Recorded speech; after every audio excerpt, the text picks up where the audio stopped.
Merci, bonjour à toutes, à tous. Je suis contente de revenir à Marseille après tant d'années et je remercie Pierre, Maxime, Alice et tous ceux qui me font un très bon accueil ici.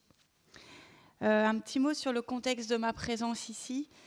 Si l'école d'art de Marseille m'invite aujourd'hui, c'est pour échanger avec vous sur des problématiques que j'avais commencé à soulever dans un entretien écrit avec la commissaire d'exposition Émilie Renard au printemps dernier, alors que j'étais en train de partir du Centre d'art de Vassivière et que j'ai dirigé pendant 9 ans et que j'ai quitté le 30 avril.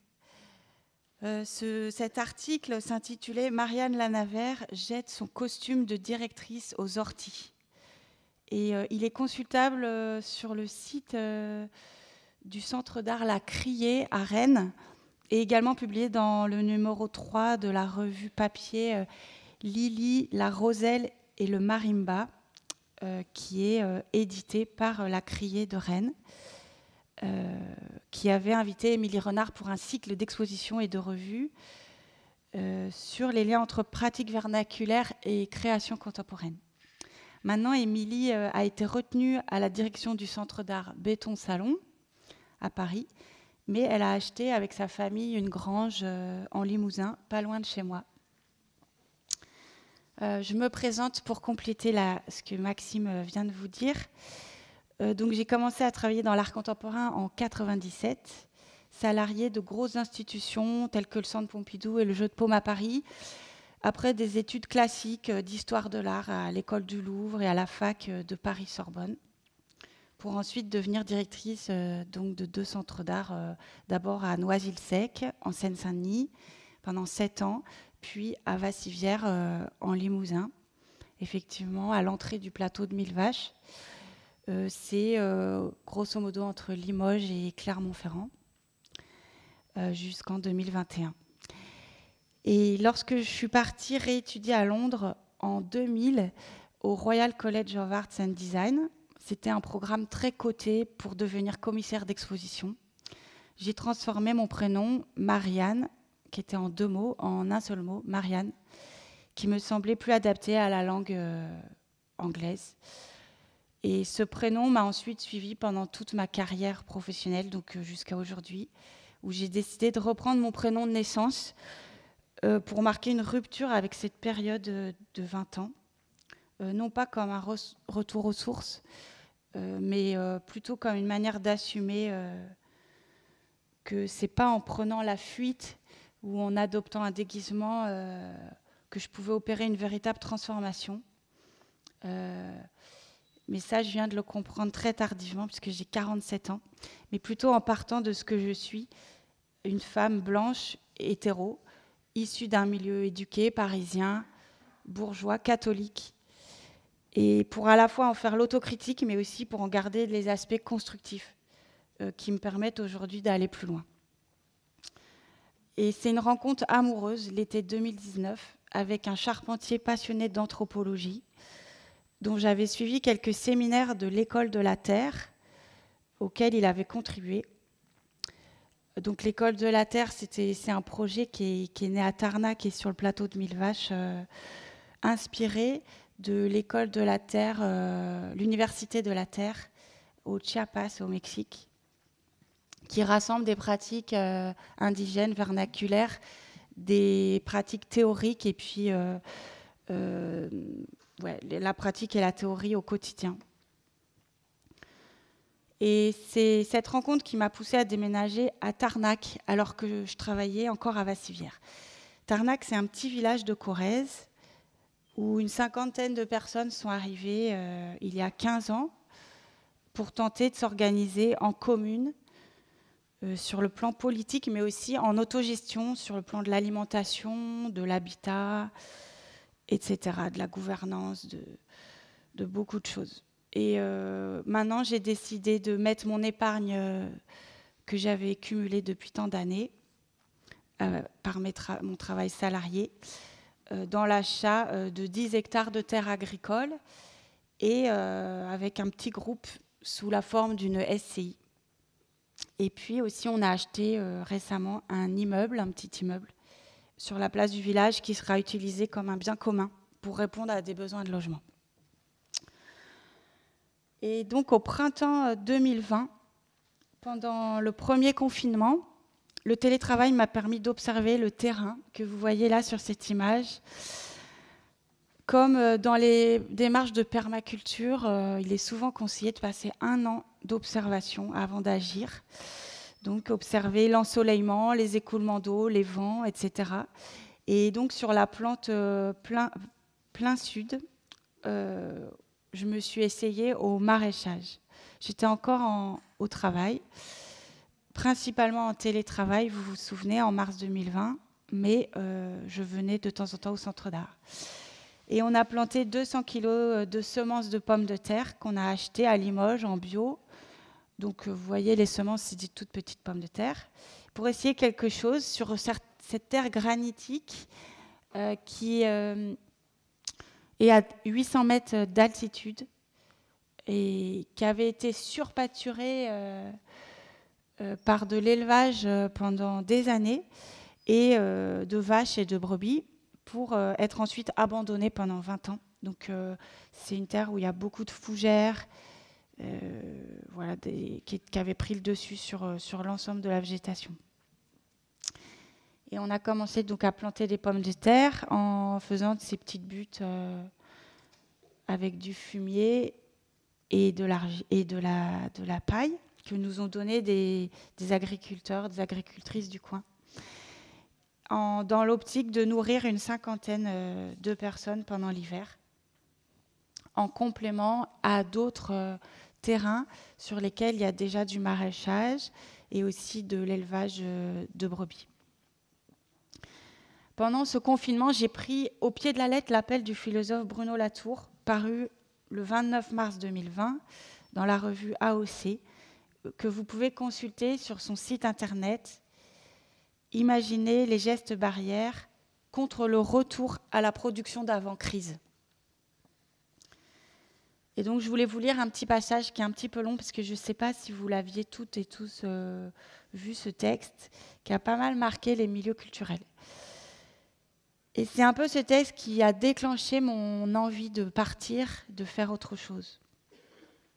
Il y a peut-être quelque chose d'inconvenant à se projeter dans l'après-crise, alors que le personnel de santé est, comme on dit, sur le front, que des millions de gens perdent leur emploi et que beaucoup de familles endeuillées ne peuvent même pas enterrer leurs morts. Et pourtant, c'est bien maintenant qu'il faut se battre pour que la reprise économique, une fois la crise passée, ne ramène pas le même ancien régime climatique contre lequel nous essayons jusqu'ici assez vainement de lutter. En effet, la crise sanitaire est enchâssée dans ce qui n'est pas une crise toujours passagère, mais une mutation écologique durable et irréversible. Si nous avons de bonnes chances de sortir de la première, nous n'en avons aucune de sortir de la seconde. Ce que le virus obtient par d'humbles crachotis de bouche en bouche, la suspension de l'économie mondiale, nous commençons à l'imaginer par nos petits gestes insignifiants, mis eux aussi bout à bout, à savoir la suspension du système de production. En nous posant ce genre de questions, chacun d'entre nous se met à imaginer des gestes barrières, mais pas seulement contre le virus, contre chaque élément d'un mode de production dont nous ne souhaitons pas la reprise. C'est qu'il ne s'agit plus de reprendre ou d'infléchir un système de production, mais de sortir de la production comme principe unique de rapport au monde. Il ne s'agit pas de révolution, mais de dissolution, pixel après pixel. Comme le montre Pierre Charbonnier, après 100 ans de socialisme limité à la seule redistribution des bienfaits de l'économie, il serait peut-être temps d'inventer un socialisme qui conteste la production elle-même. C'est que l'injustice ne se limite pas à la seule redistribution des fruits du progrès, mais à la façon même de faire fructifier la planète. Ce qui ne veut pas dire décroître ou vivre d'amour ou d'eau fraîche, mais apprendre à sélectionner chaque segment de ce fameux système prétendument irréversible, de mettre en cause chacune des connexions soi-disant indispensables et d'éprouver de proche en proche ce qui est désirable et ce qui a cessé de l'être, D'où l'importance capitale d'utiliser ce temps de confinement imposé pour décrire, d'abord chacun pour soi, puis en groupe, ce à quoi nous sommes attachés, ce dont nous sommes prêts à nous libérer, les chaînes que nous sommes prêts à reconstituer et celles, par notre comportement, que nous sommes décidés à interrompre. Les globalisateurs, eux, semblent avoir une idée très précise de ce qu'ils veulent voir renaître après la reprise. La même chose, empire, industrie pétrolière et bateaux de croisière géants en prime. C'est à nous de leur opposer un contre-inventaire. D'où, donc, suite à ce texte, il y a eu toute une série d'ateliers menés par toute une équipe avec Bruno Latour. Moi, j'en ai suivi quelques-uns à Saint-Junien, près de Limoges, dans une démarche d'autodescription et qui a pris le titre de « Où atterrir ». Ça a été aussi le titre d'un livre. Donc, bref, suite à ce texte que j'ai lu, ça m'a fait une sorte de déclic. Je ne me voyais pas continuer comme avant. Et donc, après avoir planté ces patates, à l'automne 2020, après un hiver très rude, nous avons récolté 2 tonnes 400 de pommes de terre qui ont été distribuées gratuitement ensuite pendant tout l'hiver. Là, je vous montre une petite affiche. J'ai commencé à faire des illustrations sans aucune intention artistique, mais voilà, quelque chose qui me fait plaisir. Et donc maintenant, je fais souvent des petites affiches ou des petites invitations. Je vais vous en montrer. Et en échange, nous recevons des légumes, de l'agneau, du gibier, du miel, des tisanes, des pommes. On a vu aussi la structure de la terre évoluer en plantant ces pommes de terre, en créant du réseau, des racines. Ce qui était un petit peu sableux, comme du tuf, un peu de granit, a commencé à se mélanger avec cette matière organique qu'on avait apportée grâce au fumier et à la paille. On avait aussi mis parfois de la sciure de bois, parce qu'il y a des menuiseries à proximité.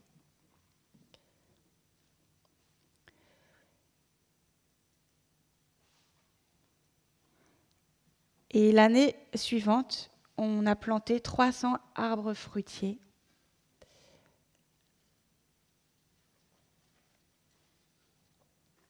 On a créé une mare, et même plusieurs mares, pour récolter les eaux de pluie d'une serre qu'on est en train d'imaginer.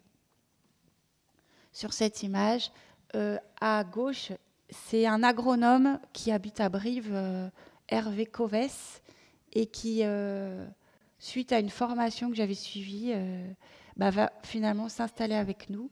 On a de la chance parce qu'il va nous apprendre beaucoup de choses. Il est ingénieur agronome et il fait des formations un petit peu partout, aussi en viticulture. Et donc là, on a aussi creusé un terrain pour installer une très grande serre et des espaces de stockage. Ce sera peut-être habitable pour pouvoir loger des chercheurs, des chercheuses qui viennent étudier dans ce projet qui pourra naître un jour d'école permanente agricole. Une école alternative en fait de formation pour adultes sur un modèle d'école dont vous aviez peut-être entendu parler. C'était une école d'agrobiologie à Beaujeu dans le Beaujolais qui a eu lieu entre 1983 et 1998. Et c'est là où a étudié Pierre Rabhi par exemple, ou alors Claude et Lydie Bourguignon. Il y a des émissions très bien faites de Ruth Stegassi, Terre à Terre, que vous pouvez réécouter en podcast sur France Culture, qui parle de cette école créée par Suzanne et Victor Michon. L'idée, c'était par rapport à tous les lycées agricoles. Leur approche était beaucoup plus holistique. Ils parlaient de santé homéopathiques pour les animaux, de microbiologie des sols, de biodynamie, donc avec des principes d'anthroposophie qui sont souvent rejetés par tout un corps des milieux scientifiques académiques. Et voilà, j'aimerais bien aussi qu'on puisse développer ici, en même temps que les pratiques agricoles, des soins énergétiques, parce qu'une des personnes de notre collectif pratique des soins, mais aussi continuer à avoir des connaissances plus théoriques en anthropologie, en philosophie, en associant l'école de la terre, la ferme de Lachaud, par exemple, qui est à Jansiou. Vous connaissez peut-être les éditions Dehors de Élie Congs et Natura Ruiz, qui sont vraiment à quelques kilomètres de chez nous. Et on se basait sur toutes ces richesses-là, mais aussi sur, par exemple, la venue d'un médiéviste, Pierre-Olivier Dittmar. Vous l'avez peut-être, je crois que vous avez rencontré Clovis Maillet, qui est venu parler. Il travaille avec elle et il étudie les épouvantails au Moyen-Âge. Et donc, moi, je me dis, peut-être on peut, par exemple, créer un atelier de fabrication d'épouvantails sur tous les terrains qui sont autour de chez nous pour marquer un petit peu des peurs aussi, parce que les épouvantails sont là pour conjurer la peur aussi des agriculteurs, des gens qui habitent ces terrains. Et voilà, c'est le type de choses que je fais aujourd'hui qui peuvent toucher à l'art, mais qui sont au service d'un projet commun. Par rapport à mon projet personnel, ah oui, je n'ai pas montré cette diapo, mais j'avais fait aussi cette illustration pour la fête qu'on avait organisée, la fête du trou, parce qu'on avait creusé avec un peu de culpabilité de détruire autant de milieux d'insectes et de batraciens, etc., à chaque fois qu'on fait un trou de tractopelle. Et donc, on avait organisé cette fête pour marquer un peu cet aménagement. On a reçu aussi à l'hiver 2021, au tout début de l'année 2021, un don d'arbres fruitiers de la pépinière du Conservatoire végétal d'Aquitaine, près d'Agen. Et donc, on a reçu 400 arbres, on en a gardé 200 et on en a redistribué 200 sur tout le plateau de Millevaches dans d'autres collectifs. Et c'était surtout des pruniers, pommiers, pêchers, cerisiers. Là, c'était le jour où on a reçu cette livraison. C'était un peu comme un cadeau. Et puis, aussi, Hervé Covès nous a trouvé des invendus de pépinières. Là, c'est plutôt des petits arbustes, des petites baies, des baies de mai, des myrtilles, des groseilles, tout ça. Qu'on met en jauge, si on ne peut pas les planter immédiatement. Là, vous êtes dans le jardin du Goutaillou, à Tarnac, il y a des cerfs, mais c'est la période hivernale. Donc, on ne voit pas grand-chose. Et puis aussi, avec Hervé, on a appris cette pratique qui est très belle, que vous pouvez faire chacun ou dans un groupe, c'est de créer une sorte de mélange de plusieurs terres. Chacun apporte une poignée de terre d'un vieil arbre, un arbre auquel elle est attachée, un vieux chêne, une aubépine. Et puis, vous mélangez toutes ces terres, vous ajoutez un petit peu d'argile, parce que chez nous, c'est des terres très acide, on a besoin d'un peu de calcaire. Et vous mélangez tout ça avec de l'eau. Et puis ensuite, ça peut servir de ce qu'on appelle du pralin avant de planter. Mais c'est assez beau d'unir toutes ces terres ensemble. Ça provoque comme une sorte de rituel qu'on fait à chaque plantation. Puis voilà, ça unit les personnes qui le font ensemble. Un petit livre que Suzanne Husky, qui est une artiste, Suzanne franco-américaine, elle est entre Bazas, près de Bordeaux, et puis San Francisco. Vous la connaissez peut-être. Pour moi, c'est une des artistes qui essaye de faire ce lien que j'essaye de créer entre art agriculture, puisqu'elle avait fait des études de paysagiste aux États-Unis. Et quand elle est arrivée en France, elle a fait une école d'art. Mais ensuite, elle a pu expérimenter des choses sur des terrains près de chez ses parents, à Bordeaux, près de Bordeaux.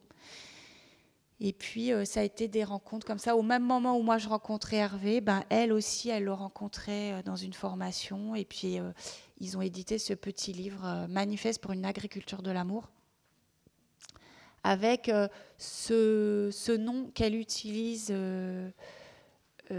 avec une autre artiste, le nouveau ministère de l'Agriculture, avec beaucoup d'humour.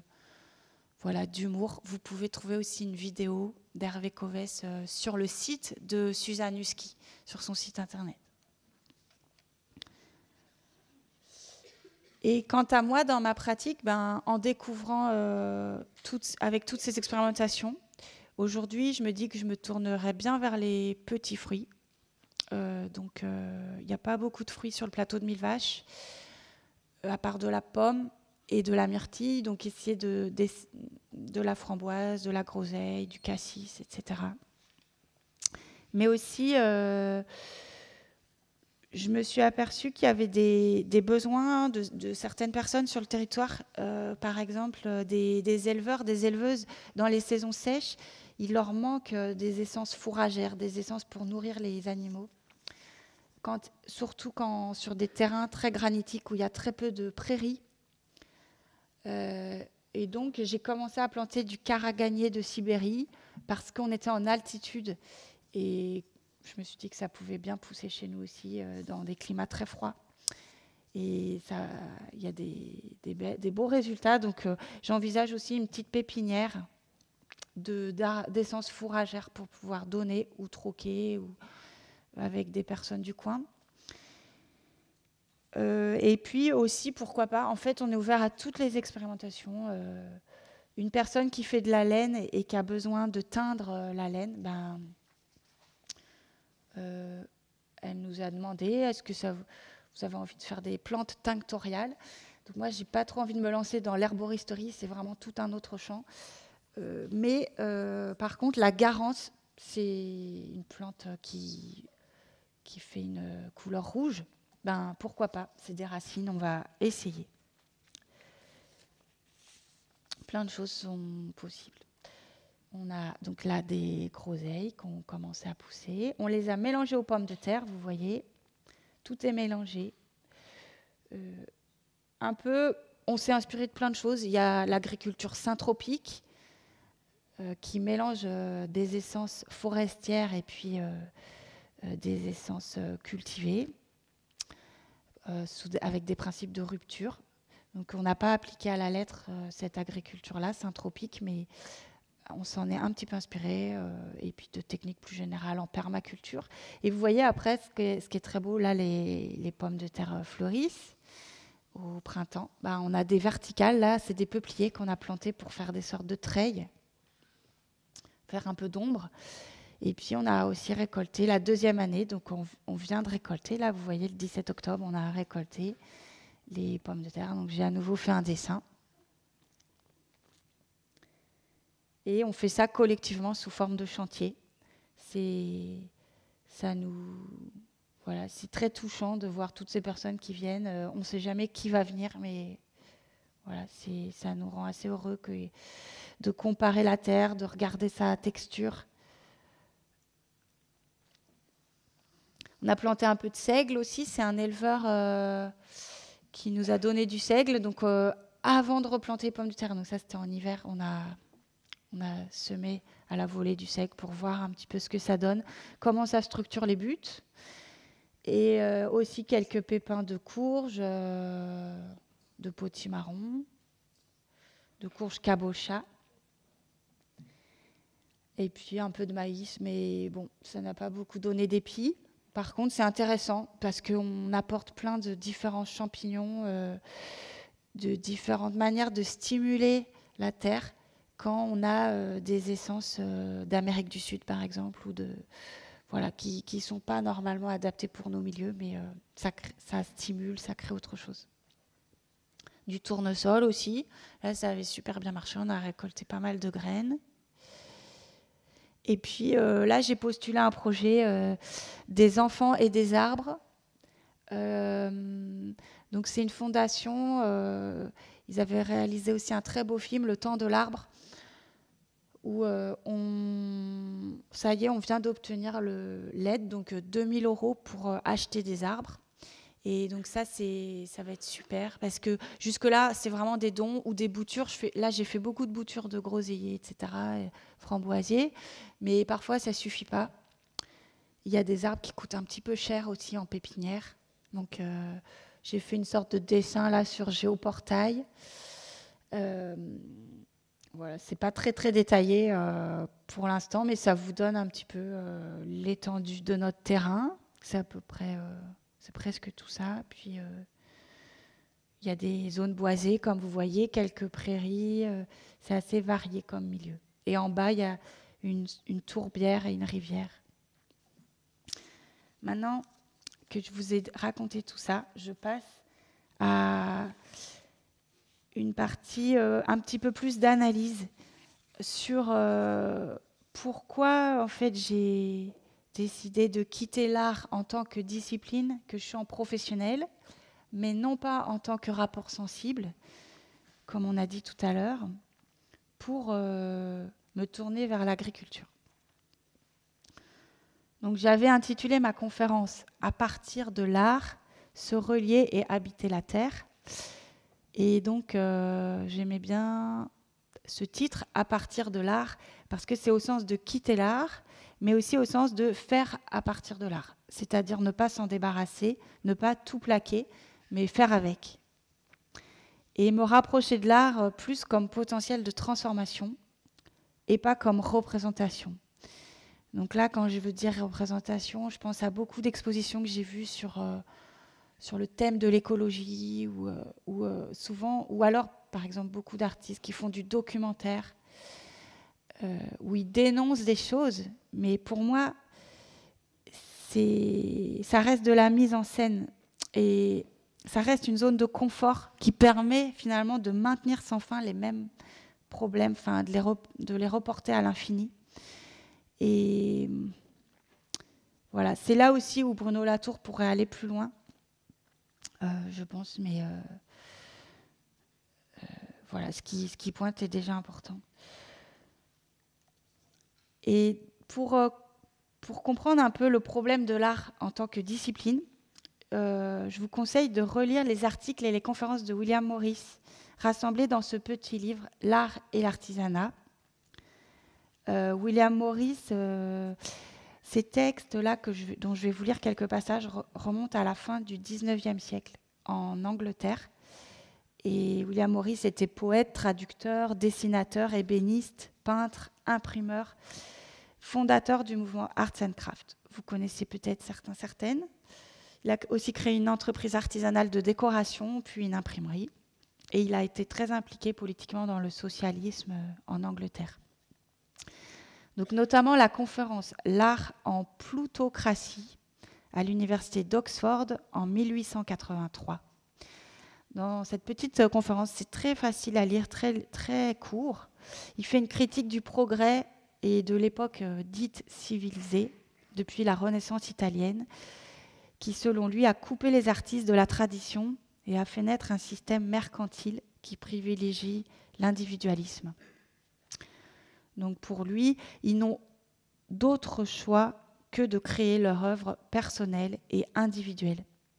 Au lieu de favoriser la coopération, donc il parle aussi du Moyen-Âge où les œuvres étaient créées collectivement au service du peuple et réalisées de manière anonyme par plusieurs personnes qui trouvaient aussi un certain plaisir dans le travail et une certaine fierté à ces réalisations. Donc je le cite. Donc 1883. Au temps où l'art était abondant et florissant, tous les hommes étaient plus ou moins des artistes.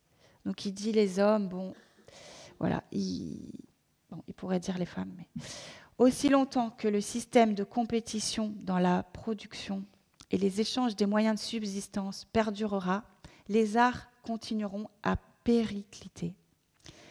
Si ce système doit s'éterniser, alors l'art est condamné et finira sûrement par mourir. Autrement dit, la civilisation mourra elle aussi. Et donc moi, je me suis posé cette question de comment travailler en collectif sur des bases de coopération et non sur l'exploitation, notamment salariée. Aujourd'hui, je participe gratuitement à des chantiers de travaux pour des lieux collectifs. Je peux me le permettre parce que j'ai le chômage pendant quelques mois et j'ai une situation très favorable du fait de mon passé de salarié. J'ai pu épargner. Mais dans quelques mois, je sais que je n'aurai plus cette possibilité. Et donc, je me prépare en consolidant l'habitat, la nourriture, déjà, les besoins fondamentaux. Et par exemple, quand je participe à la création d'une salle de bain, où beaucoup d'artistes, d'anciens artistes, font des très belles choses en bois, en céramique, en mosaïque. Dans cette salle de bain, on y voit beaucoup de sens à distiller de l'art sans nommer que c'est de l'art dans des lieux fonctionnels. Je me confronte aussi à l'idée de créer au service d'un commun, pour une communauté ou pour un village. Par exemple, l'association Par la Racine, qui est basée à Faux-la-Montagne, qui accompagne les habitants dans leur rapport à la mort. Donc, c'est une association qui peut nous conseiller sur toutes les étapes quand il y a un deuil, mais aussi comment se préparer du vivant de la personne à sa mort. Donc sur beaucoup de plans techniques, biologiques, mais aussi juridiques, mais aussi sur un plan plus personnel, existentiel. Donc avec par exemple cette association, on a créé des gris-gris. Alors ça, c'était la semaine dernière, dans la semaine Samhain sur les rituels funéraires. On a eu toute une semaine là-dessus. Et voilà, moi j'ai fait cette petite... moi je ne dis pas que c'est une sculpture, mais j'ai eu du plaisir à la faire. Et puis ensuite, on a accroché ça dans une clairière qui était apparemment très chargée. Un mont qui s'appelle Nègremont, qui est un petit peu à l'écart, au-dessus de terres agricoles. Et il y a beaucoup de ronces, beaucoup de vieux arbres. Et puis, c'est dans cette clairière sur un plan, un géobiologiste est venu... on a fait des ateliers avec des géobiologistes avant de définir l'emplacement où pourrait avoir lieu cet enterrement de gris-gris. Il y a des gris-gris qui ont été enterrés, d'autres qui ont été accrochés. Et ça devient un lieu où on peut, de manière un petit peu secrète, y retourner. Voilà, c'est un petit peu isolé. Et on est liés. Toutes les personnes qui ont participé, il y avait aussi des étudiants d'anthropologie à l'HESS. Il y avait plein de personnes du territoire très différentes. On est liés par cette expérience quelque part.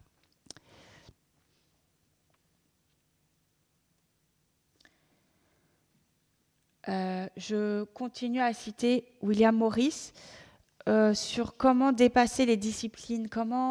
Moi, c'était vraiment un dilemme, j'arrive pas vraiment encore à résoudre entre ce qui est de l'art et ce qui est du non-art.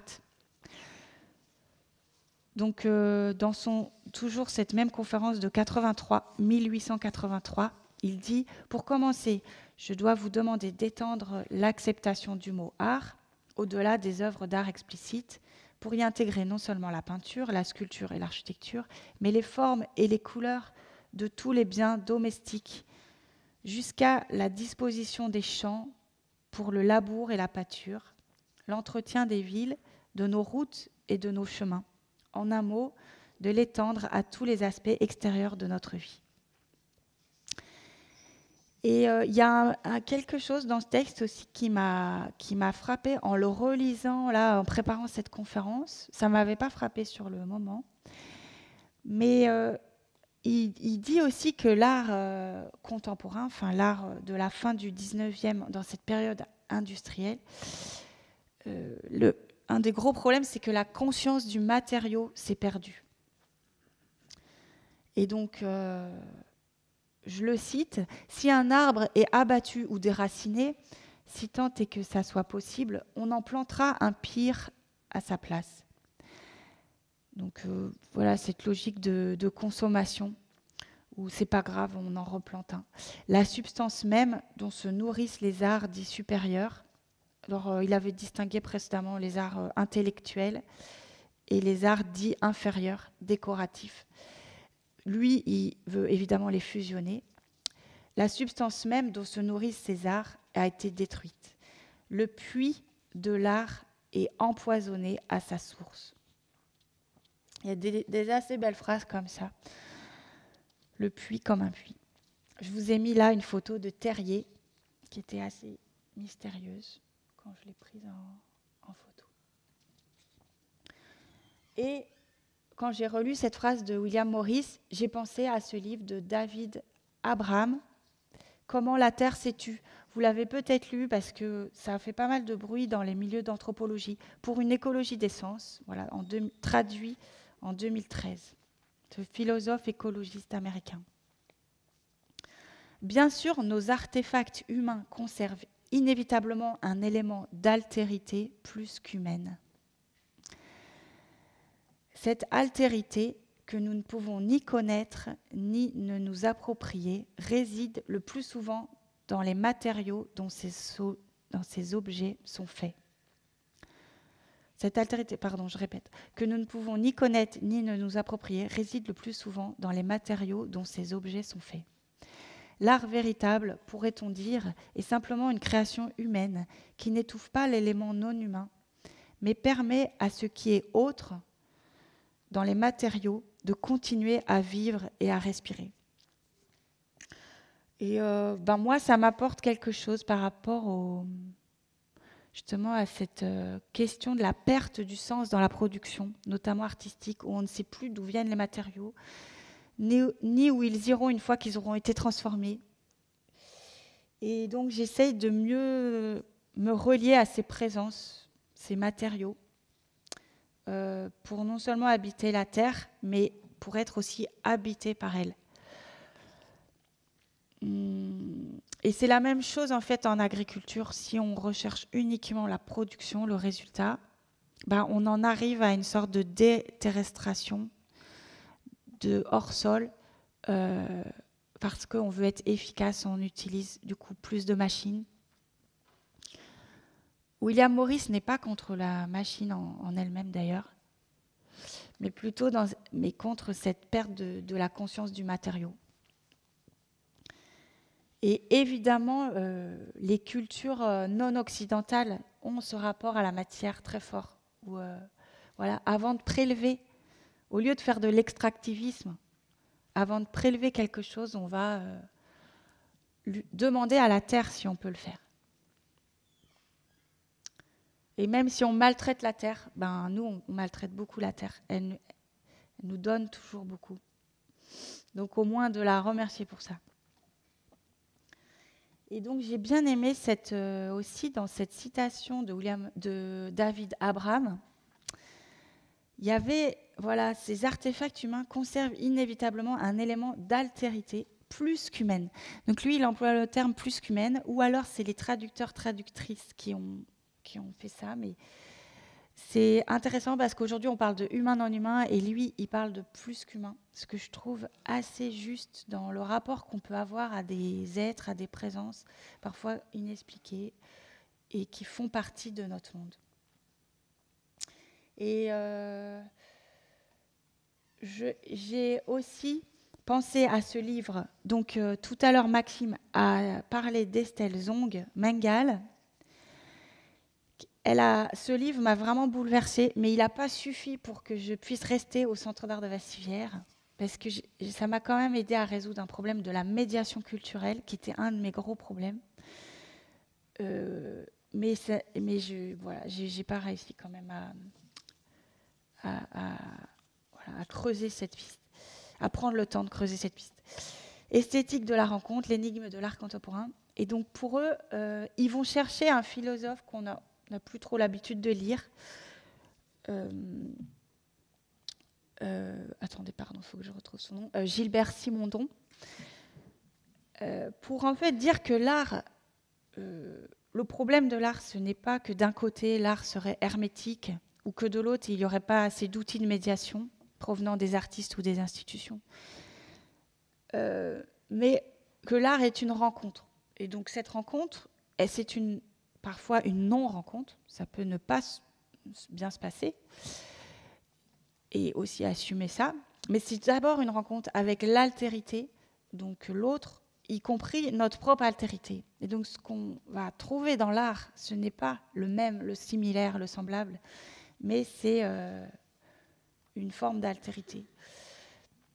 Et voilà, je pense que si on part de ce postulat, on balaye plein de malentendus depuis des années et des années de politique culturelle et de sociologie de l'art qui font pour moi beaucoup de mal à l'art, parce qu'on se trompe, en fait, on prend des voies qui ne sont pas du tout celles qui nous rapprochent de ce rapport sensible. Et tout à l'heure, Maxime a parlé de cette crise de la sensibilité qui a été pointée dans des articles aussi que j'avais lus de Nastasia Martin avec Baptiste Morisot. Nastasia Martin, qui est cette anthropologue, vous connaissez peut-être. Bruno Latour aussi en parle. Que le changement politique viendrait d'un changement de paradigme au niveau de la sensibilité, de notre rapport sensible au monde. Et évidemment, l'art a un rôle dans ce changement. Il y avait aussi ce livre, je ne vous ai pas mis la photo, je vous parle de beaucoup de livres, de Guillaume Lauger, Renaissance sauvage. J'avais trouvé intéressant, même si c'est beaucoup un point de vue d'histoire de l'art, mais sur le rôle de l'art dans les grands mouvements de la pensée contemporaine.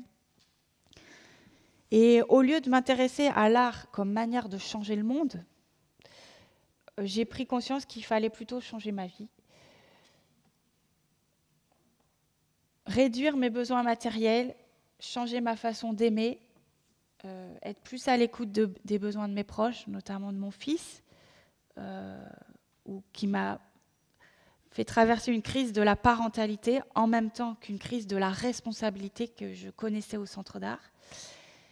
Et je me permets de faire de l'art sans le savoir, d'inventer des formes, sans avoir besoin de les ranger dans des cases. Là, je vous montre un petit dessin que j'ai fait de zoochorie. Ce sont ces graines que les oiseaux transportent dans leurs déchets. Maintenant, quand je vais à des conférences qui m'ennuient un petit peu, j'ai un petit peu du mal parfois avec le savoir théorique en ce moment. Mais j'essaye d'aller dans des colloques, dans des conférences. Je fais beaucoup de dessins. Et j'essaye d'aller aussi à l'aveugle dans la permaculture, de ne pas me faire le tip-top de la formation, comme il y en a beaucoup en ce moment, des formations très branchées en ligne, mais d'accepter de me tromper, d'expérimenter des choses.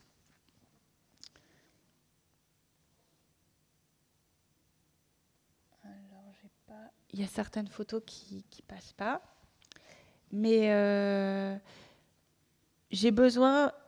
Là, je vais bientôt terminer, mais quand des écoles d'art comme ici m'invitent, c'est l'occasion pour moi de continuer cette recherche pour essayer de mieux comprendre pourquoi aujourd'hui, en plantant des arbres, en soignant la terre, en faisant plein de petits gestes, de petites choses qui touchent à l'entretien, à la maintenance, mais aussi aux soins et parfois à la guérison. Pourquoi, en fait, ça me rappelle tellement des œuvres qui m'ont touchée dans mon parcours d'amatrice d'art, quand je vois des expos, quand je vais dans des musées. Et c'est vrai que je m'aperçois que j'étais attirée par des œuvres abstraites, comme on dit abstrait ou non figuratives, des matières, beaucoup de matériaux, des sculpteurs, des sculptrices qui utilisent la matière comme quelque chose en transformation, comme quelque chose qui traverse des états, qui sont entre plusieurs états. Voilà, j'aimais bien le process art, par exemple, l'arte povera. J'aime bien des œuvres informes, des œuvres qui dégoulinent, voilà. Mais pas beaucoup figuratives. Et je vois que dans la terre, il y a tout ça déjà. Il y a dans les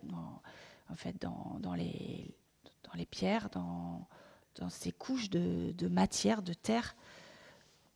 Je retrouve ça dans les racines, dans tout ce qui est sous la terre, qui est invisible.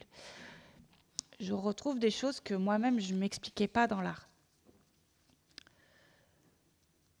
Et pourquoi je vais du côté de l'agriculture et pas de paysagiste ?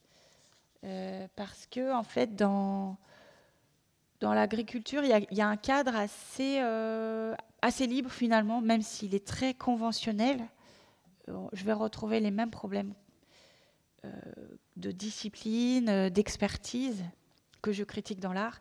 Mais j'ai l'impression de pouvoir être libre, de moi-même faire des choses plus sensibles, plus artistiques, plus expérimentales, assez créatives. Parce que, en fait, je me permets de faire tout ça en même temps que je peux cultiver des légumes ou faire des choses qui sont acceptées par la société. Faire des patates, tout le monde trouve ça utile.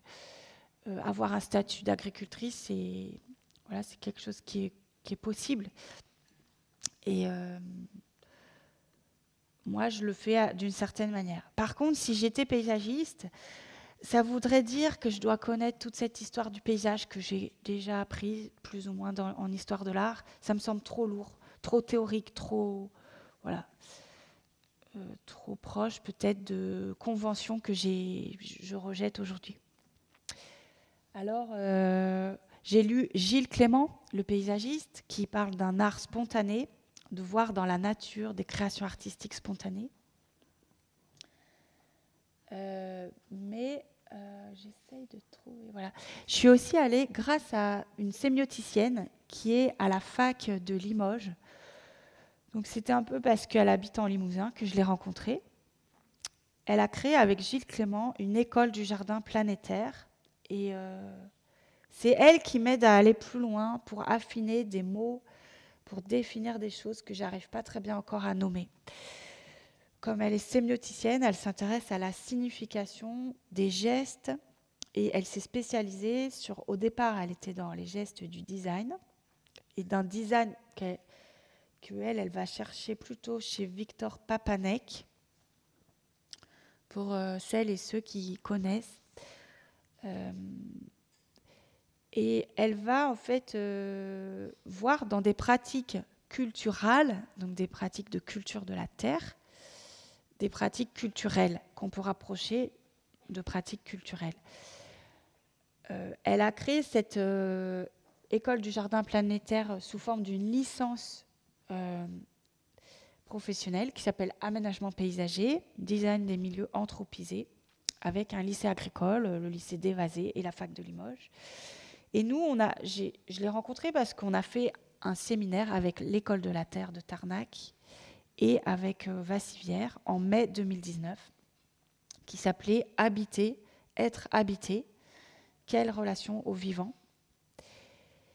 Et ça m'a beaucoup aidé de l'entendre parler de ces processus pour décrire les gestes paysans qui relèveraient pour elle du design, qui relèvent pour elle d'une esthésie, le contraire de anesthésie, que nous connaissons, nous subissons actuellement dans le monde occidental.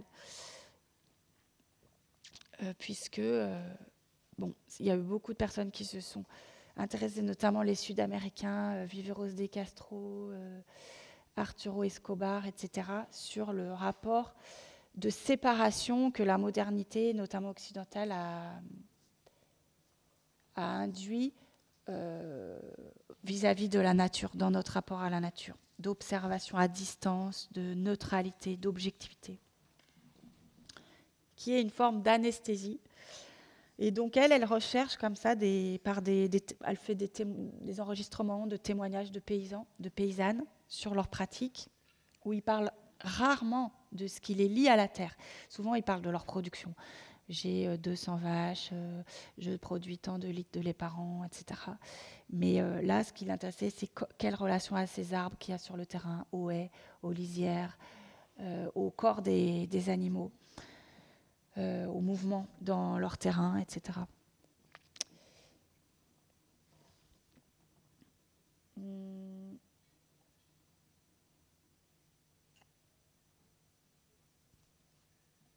Je ne sais pas si vous arrivez à lire les petits mots. Non. Les petites phrases.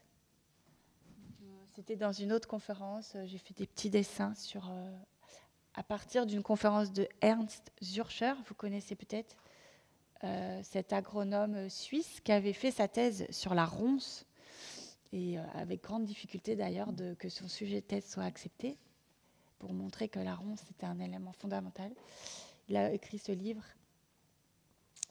et il s'intéresse beaucoup aux lisières. Donc aux lisières, aux haies. La lisière, une tentacule de fertilité. C'est ce qu'il avait dit dans cette conférence. Les haies ont un intérieur et un extérieur. Voilà, je trouvais pas mal de choses à relier avec des œuvres d'art qui m'intéressent et des pratiques artistiques.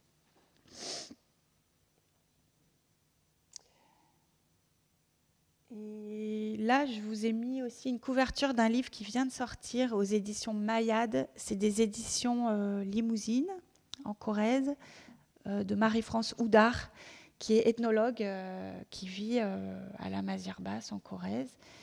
Et elle publie beaucoup de livres sur l'ethnologie, mais limousine. Elle va essayer d'aller chercher. C'est ça qui m'avait frappée, c'est que pour essayer de trouver des clés, on va souvent chercher en anthropologie, dans des cultures très lointaines. Et finalement, on a aussi des cultures indigènes qui perdurent chez nous, des rituels anciens, des rites païens, des formes de paganisme. En Limousin, c'est le culte des bonnes fontaines, par exemple, qui se pratique encore, ou alors la présence de guérisseurs, de guérisseuses, de sourciers, etc., qui sont très répandus. Et voilà, je crois que se relier au vivant, prendre soin de la terre, c'est aussi comment on peut se relier au vivant et au climat dans chaque élément de la nature et à tous les niveaux, en ville, sur son balcon, qu'est-ce qu'on y voit en promenade. Et aussi en lisant Starhawk, vous connaissez sûrement cette écoféministe américaine. Et Starhawk, elle aide aussi à se relier à la terre par des manières qui sont liées à l'époque contemporaine aussi, qui ne sont pas des choses extraordinaires, qui sont tout à fait compatibles avec les modes de vie et avec des formes d'activisme aussi. Voilà, c'est Suzanne Husky, j'en ai parlé tout à l'heure de cet artiste, a beaucoup travaillé avec Starhawk à San Francisco. Et voilà, pour finir, je pense que ce qui peut lier le rapport que j'avais à l'art et le rapport que maintenant je crée à la terre, c'est la question des énergies, des présences. Donc, de développer des formes de langage qui passeraient par voilà, ce que David Abraham tout à l'heure disait de plus qu'humain, sensoriel, un monde sensoriel qui serait plus qu'humain, versus la prédominance théorique où on a a priori voilà, un rapport au monde qui passe par l'intellect, et de développer des formes de médiation, de médiation animale par exemple. Donc celles et ceux qui font du cheval, c'est très fréquent dans le rapport au cheval, la communication intuitive, ce qu'on appelle la communication intuitive. Mais la langue des signes, ça m'a fait très plaisir qu'il y ait cette langue des signes qui soit simultanée à cette conférence, et que cette école s'inscrive dans cette démarche, parce que c'est aussi une manière d'être attentif à d'autres formes de langage, de signes, que celles que celle dont notre société a, voilà, mis en avant comme quelque chose de prédominant. Et voilà, il y avait ce film de Laetitia Carton, qui est une documentariste qui avait fait les Beaux-Arts de Clermont, mais qui maintenant habite à Faux-la-Montagne. J'avançais vers toi avec les yeux d'un sourd. Je ne sais pas si vous aviez vu ce film. J'avançais vers toi avec les yeux d'un sourd. C'est un très beau film qui, en fait, à partir de la langue des signes, ouvre complètement sur d'autres formes de langage, d'autres formes de communication qu'on peut étendre dans sa vie à tous les niveaux, avec son chat, avec son chien, avec des plantes, avec tout ce qui nous entoure. Voilà. Je termine. J'avais une image, mais voilà, j'avais une dernière image du ruisseau qui est en bas de notre terrain.